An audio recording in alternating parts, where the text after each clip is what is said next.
gentleman who first used that name was referring to their impressive size rather than their scary appearance.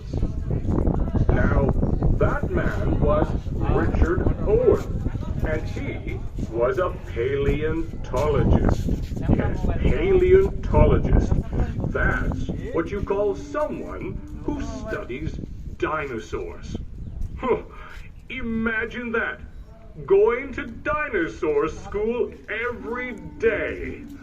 Oh, but wait. That's a bit like what we're doing right now. So all of you are learning to be paleontologists. Well done. Your parents will be very proud of you by the end of today.